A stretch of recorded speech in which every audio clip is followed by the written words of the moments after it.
Yes ngono dunya biasa wae, urip wis biasa wae. Maksudnya biasa wae, penting soleh, di hati soleh, rezeki yes minallah. Wae taluk wae pangeran, ora usah sok suci, ora usah sok bener dhewe biasa wae. Dunya wis kabeh kersane napa? Pangeran. Ya sudah seperti ini. Yang soleh kaya salabah malah akhirnya suul khotimah. Padahal dulu disebut hamamatul masjid, tukang iktikaf. Gak tahu mulai ke masjid, tapi akhirnya suul khotimah. Wahsi sing mateni kekasih Nabi, rupane mateni Hamzah ditakdir husnul khotimah. Makanya donga ya muqallibal qulub tsabbit qalbi ala dini. Kita tidak pernah tahu. Nah, kenapa kalau saya ngaji PD? Mereka aku muji pangeran, saya tidak pernah mikir awakku, tak penting awakku, penting muji pangeran. Ngaji itu artinya kan muji pangeran, muji ilmune pangeran, ya sudah selesai. Itu anakku donga itu mikir awakmu dhewe. Mulane donga mek ngaji ku derajate dhuwur ngaji. Mergo ngaji muji pangeran, nak donga mikir awake dhewe. Makanya masyhur itu ada dua kelompok di masjid, yang satu diskusi halal haram, yang satu berdoa. Nah, terus Nabi keluar dari rumah berdiri sempat ragu, saya kemana? Terus akhirnya Nabi ngendikan mereka itu berdoa kalau Allah mengabulkan ya disembadani. Tapi mereka belajar halal haram. Itu perintahnya Allah, saya sebagai Nabi. Terus akhirnya Nabi gabung kelompok yang belajar halal haram. Karena belajar halal haram artinya ingin menghidupkan hukumnya Allah Ta'ala. Tapi nak wong donga kepingine iku kabul kajate. Intine mikir awake dhewe. Makanya saya termasuk ulama yang jarang berdoa. Tapi ya berdoa tapi kadang-kadang. Nah kowe kan gak kontribusi ning agama ora pati ya ndonga. Oh dasar murahan. Ya tapi piye mulang ya ora payu. Jadi kadang-kadang kula dibantah. Lah jenengan mulangi payu Gus. Lah kula ora payu, ndonga-ndonga ngono. Ya tapi aku ngerti pangeran ra bakal nyembadani barno ora Gus. Pangeran yo paling wis dikai sithik ngono cukup ngono. Kula termasuk orang yang enggak setuju ya kalau orang sholawatan terus berlebihan tapi khidmah ini Nabi kurang. Maksudnya gini loh, sholawatan berlebihan ya. Redaksi sholawat tentang Nabi itu kecil. Bukan sholawat jumlahnya enggak. Redaksi tentang Nabi itu kecil, sementara tentang keinginannya itu saya tidak suka. Saya suka sholawatan itu ya yang nyifati Nabi banyak, kemudian keinginannya kecil. Itu bagus. Kayak Ikhya itu, kayak Ikhya Abdul Hasan Asadili itu, kalau dongo itu jaluke mau swidik paling baris paling terakhir. Misalnya gini, nahmaduka ya man huwa la ilaha illa anta ar-rahmanur rahim, itu langsung in sampai nyifati Allah itu 99. Buar ngono nganti berkuras-kuras. Lagi terakhir mau jaluk donga sithik. Nah kowe kan enggak muni muji Allah mau basa-basi tok. Alhamdulillah rabbil alamin wassalatu wassalamu ala Muhammadin. Mau nggo syarat tok. Baru ke Allahumma inna nas'aluka nganti telung lari. Telung halaman.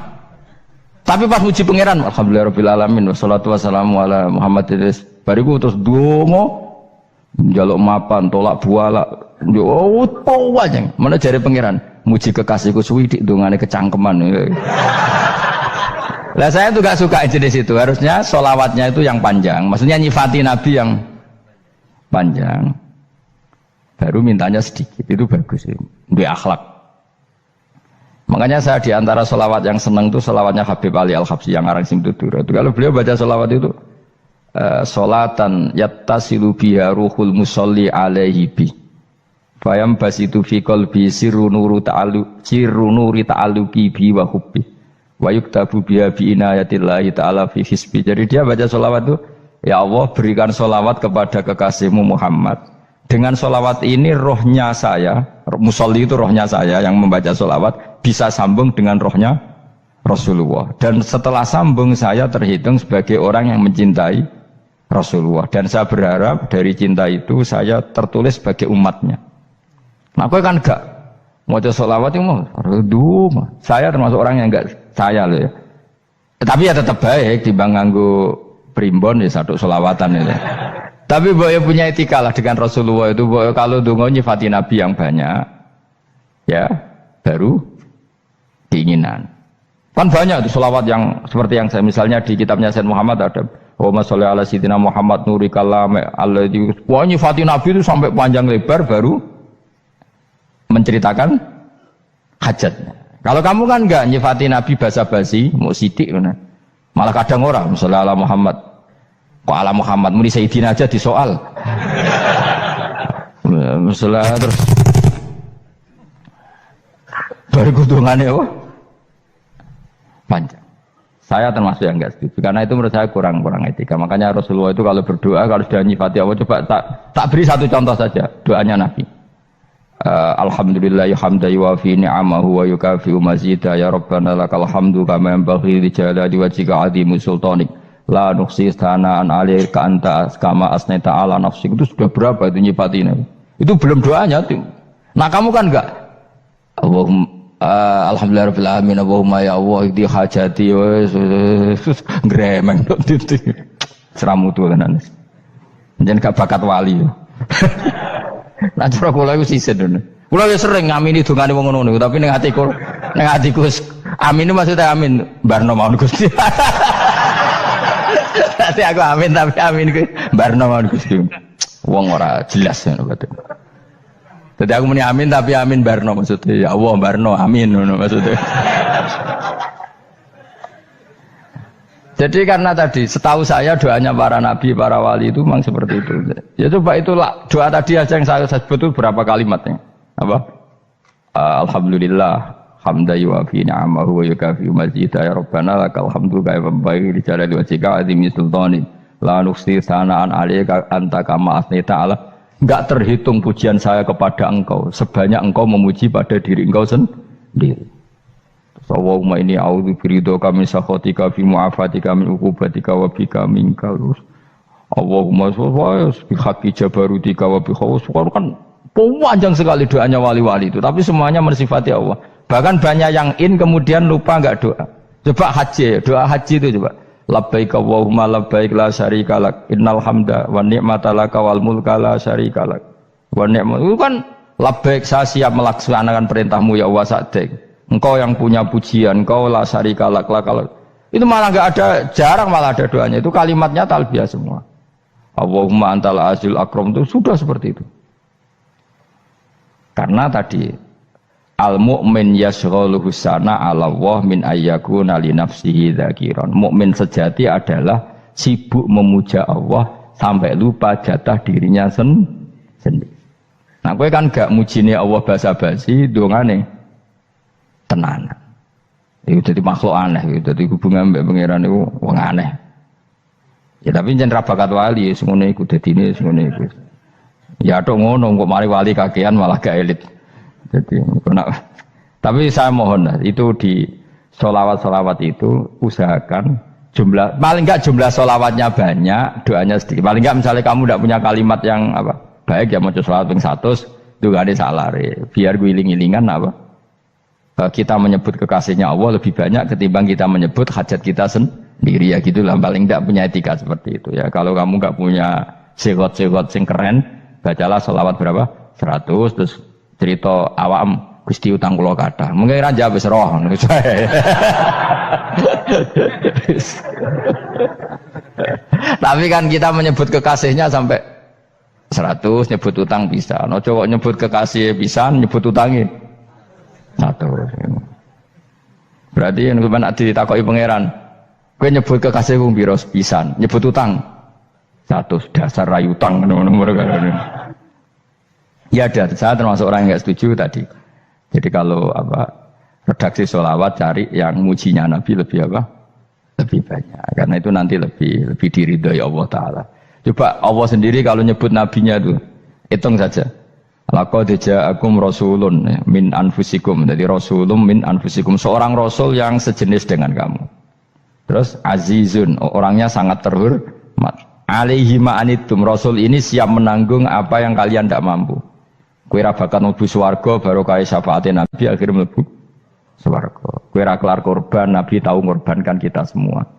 Dokha Rasulullah bikabsaini terus hada an ahli wa hada amman lam yudokhi min mati. Jenenge alihima anittum. Nabi menanggung apa yang kalian berat. Azizun, Nabi itu ali terus harisun alaikum. Nabi sangat berkomitmen menyelamatkan kalian.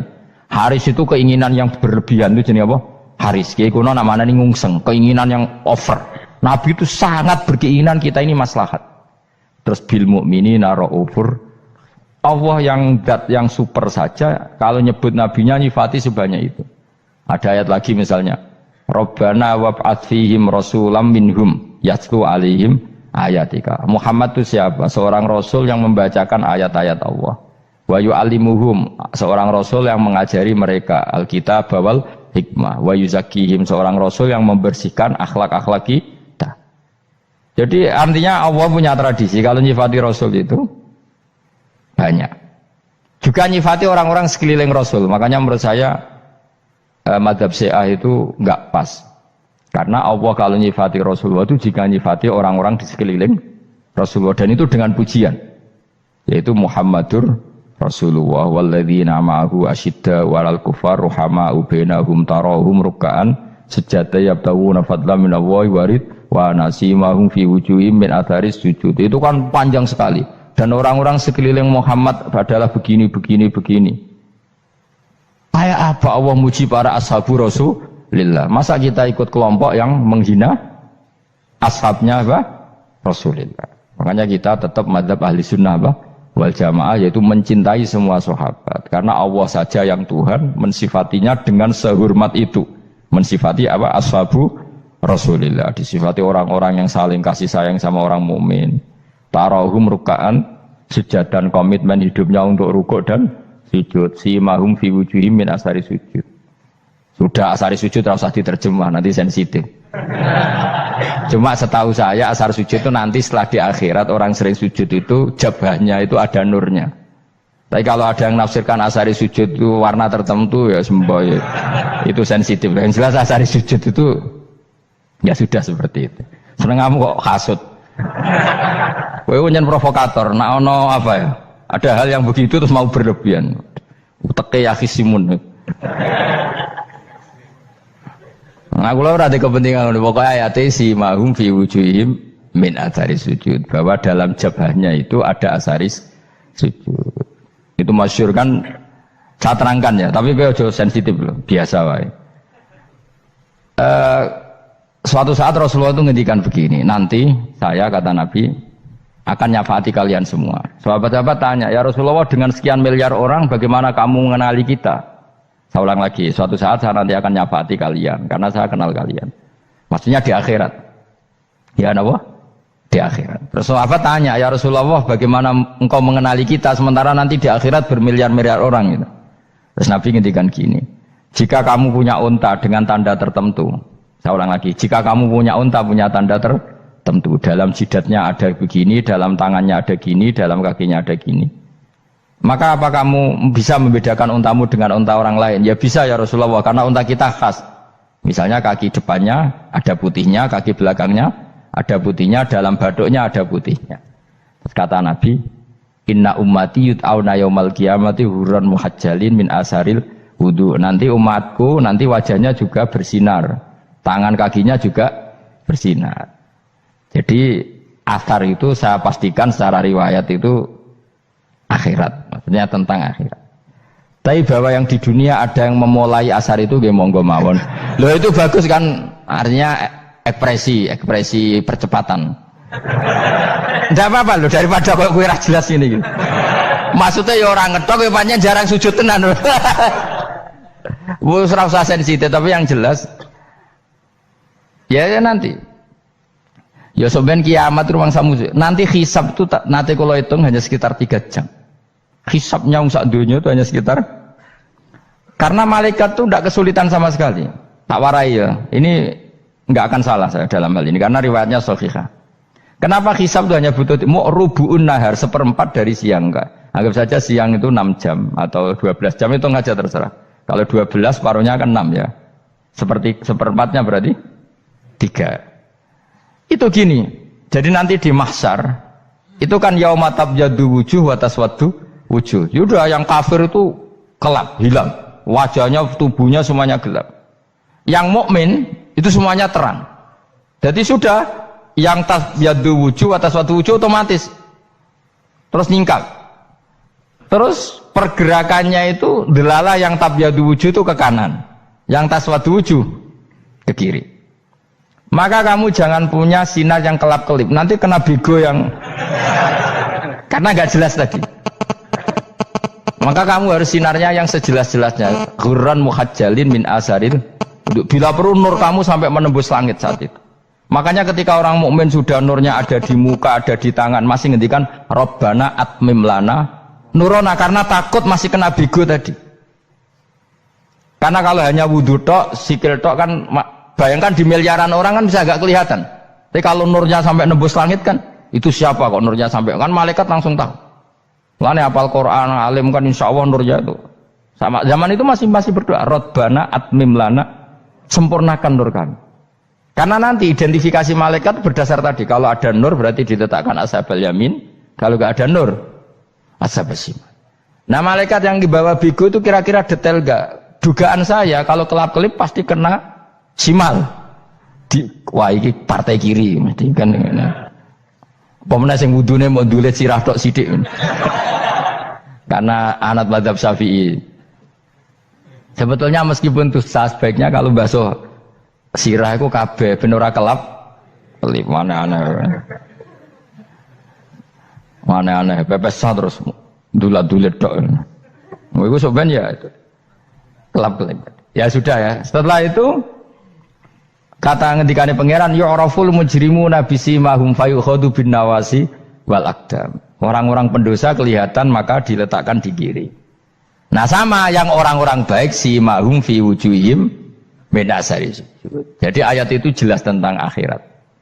Tapi kira usah terus merovokasi. Seneng kamu kok ya khisimun, maksudnya provokator gitu. Jadi nanti yang mukmin jelas nurnya. Lah nur ini nanti dengan kadar iman kamu, perilaku kamu. Ada yang kelap-kelip, ada yang. Nah yang kelap-kelip ini yang kena bigo itu tadi. Nanti setelah kena bigo ikut ashabis simal, yang kelap-kelip disortir lagi malaikat yang bagian detail kan ada nanti. Nah ini terus ditubir neraka. Yang kafir benar-benar neraka, yang ini ditubir neraka. Nah, itu nanti ini yang ngel-ngelo Kanjeng Nabi digoleki ya ini itu. Mulane sakit Kanjeng Nabi, mulane ana kiai saleh darani nek iso saleh dhewe sakit Nabi mergo terus goleki endi umatku sing kelep-kelip terus dicari disyafaati. Ya imma langsung dituruti Allah wa imma diumbasine neraka. Ya terserah rencanamu piye kon aku kowe. Tapi yang jelas apa? Kiamat itu cepat sekali karena tadi ada identifikasi tadi. Makanya hanya cukup 3 jam karena tadi yang jelek kelihatan jelek, yang baik kelihatan baik. Makanya cepat. Ya araful mujrimuna bisimahum, orang pendosa dikenali lewat alamatnya yaitu taswaddu apa? Wujuh. Kalau orang baik dikenali lewat tabyadu wujuh. Nah, terus setelah nyingkir, ini ngono tak warai kiamat. Setelah nyingkir, itu faduri babenahum bisuril lahu bab. Setelah tersingkir tadi terus lalu ada pintu penghalang. Pintu pemisah.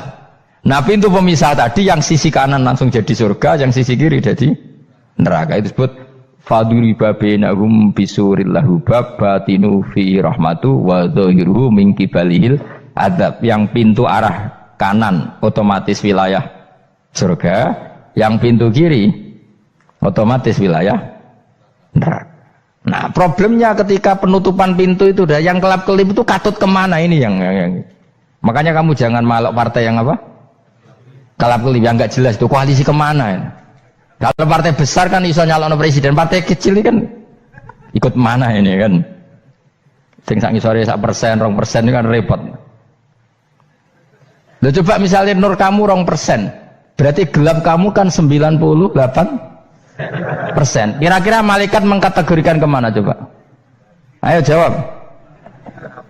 Gelap. Loh, kok ada semangat Pak? Padahal itu bagian dari kamu. Kalau satu tubuh itu sinarnya hanya 2%, kira-kira kategorinya itu partai gelap, partai terang. Waduh semangat kok ada ini. Berarti kegaruk kemana? Kiri. Tapi bisa saja malaikat cara berpikir gini. Tapi kok ada cahayanya ya? Padahal kata Allah, yang bercahaya ashabul yamin. Kan nggak ada bilang cahaya terang. Bisa saja malaikat, alhamdulillah berpikir begitu. Ya nanti kita rayu saja supaya berpikir ini kan yang penting ada cahaya. Kan Allah tidak bilang terang apa kelap-kelip. Ya mungkin saja asal ada cahaya dikategorikan lahu nur, punya apa? Nur. Tapi yang jelas saat itu pun yang sudah punya cahaya masih berdoa Rabbana atsmim lana nurona. Ya Allah saya mohon sekali nur-nur kami sempurnakan. Jadi ini saya bantu teman-teman yang hafid-hafid supaya tahu maknanya ya. Dan yang nggak hafid ya dengar ya. Kalau nur itu penting. Makanya Nabi itu kayak apa? Nabi itu orang super. Itu kalau ngendikan wa mat'al min fawqi nuran wa min tahti nuran wa an yamini nuran wa an simali nuran, sampai terakhir Nabi masih mendoa untuk dirinya waj'ali nuran, dan semua tubuh saya jadi nur. Jadi Nabi sudah gitu, ya Allah jadikan sisi depanku nur, belakang kami nur, kanan nur, kiri nur, terakhir itu apa? Waj'alni nuran, dan doa semoga semua tubuh saya jadi nur. Itu termasuk doa yang sering saya baca. Karena saya takut kelap-kelip tadi, ini bahaya ini kalau malaikat. Saya tidak tahu cara berpikir malaikat tadi. Apa ngitung 98% maka dikategorikan apa? Gelap. Apa dihitung nurnya saja? Wong instruksinya Allah kan yang ada nur ashabul yamin. Meskipun kelap-kelip kan punya nur. Saya tidak tahu nanti ikut 2% ikut mana kalau di partai koalisi itu? Ya, ikut yang menang biasanya, ikut yang apa? Ya paham ya, makanya saya mohon kalau wudhu itu usahakan sempurna, terutama wudhu sholat. Kalau nggak wudhu sholat itu sebaiknya nggak sempurna, supaya ada bedanya wudhu sholat sama wudhu tidak sholat. Rasulullah itu masyhur gitu ya. Rasulullah itu kadang tawaddu'a wudhu'an khafifan, wudhu yang sederhana, yaitu hanya sekali-sekali dan tidak sempurna.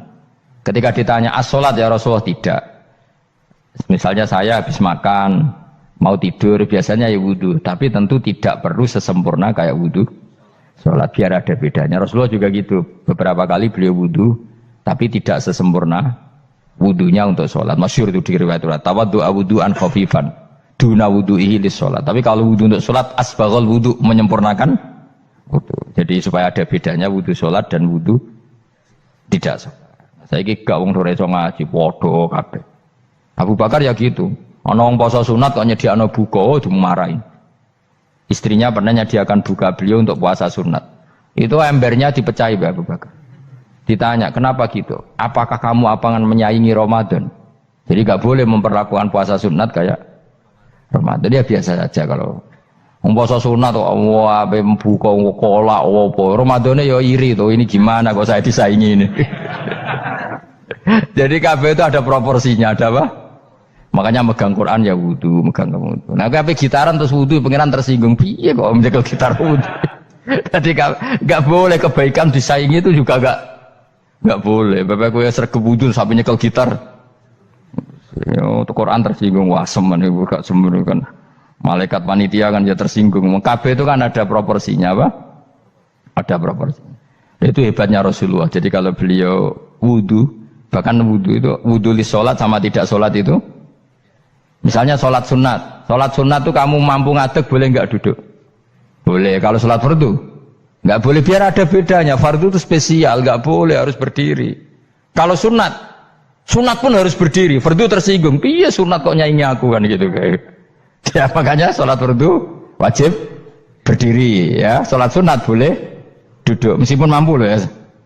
Nggak boleh sama. Sholat sunat pun harus berdiri. Berarti ada sunat menyaingi fardu. Ya jelas ya. Jadi aturan main itu harus jelas. Nggak boleh. Makanya Abu Bakar itu nggak mau kalau ada orang puasa sunat kemudian apa? Abdullah bin Mas'ud lebih parah. Dia itu tukang nyuepeng orang yang selalu sholat duha. Makanya saya itu duha itu jarang karena takut kena sweepingnya siapa? Abdullah bin Mas'ud. Itu ada orang khusyuk tiap hari duha di sweeping sama dia. Apakah kamu menjadikan sholat ini jadi fardu? Kok mbok lakoni bedino? Awas nang mbok lakoni bedino. Daerah akhir duha dilakoni bedino. Perkara ini butuh duit. Itu kalau zaman Abdul Mas'ud kena sweeping apa? Karena berarti menandingi fardu. Jadi sebenarnya usah anut ilmu ku bahaya itu di sensitif. Cuma ini kan ilmu tetap tak utarakan. Biar kamu tahu, nggak boleh fardu disaingi itu nggak. Coba kan banyak ketentuannya tadi. Contoh paling gampang itu apa? Kalau sholat fardu boleh, nggak boleh apa? Duduk. Sholat sunat boleh duduk. Sholat sunat boleh di kendaraan sesuai jalannya kendaraan. Ainama tawajjahat bi rohilatu. Kalau sholat fardu, kalau kamu naik unta harus turun untuk memastikan di kiblat. Jadi banyak sholat sunat kamu dalam keadaan najis sudah tidak boleh dilakukan. Kalau sholat fardu, karena saking pentingnya fardu, meskipun dalam keadaan najis ya menemukan alat sesuci harus tetap sholat. Jenenge sholat dihormatil waktu, karena nggak boleh fardu ditinggalkan. Meskipun nanti harus iadah. Karena nggak boleh mengalahkan fardu meskipun itu oleh najis. Jadi misalnya kamu pergi hanya bawa satu celana, kemudian di terminal atau apa kena najis, kena uyah sampean misalnya, kamu harus tetap wudu dan sholat. Karena nggak boleh fardu ditinggalkan. Meskipun nanti harus iadah karena sholat kamu tidak sempurna. Dalam keadaan celana kamu najis, boleh nggak sholat sunat? Oh nggak boleh. Karena kalau fardu itu darurat memang suatu yang harus maka dilakukan. Tapi kalau kamu dalam keadaan nggak suci, nggak boleh melakukan sholat apa? Sunat. Karena fardu itu spesial apa?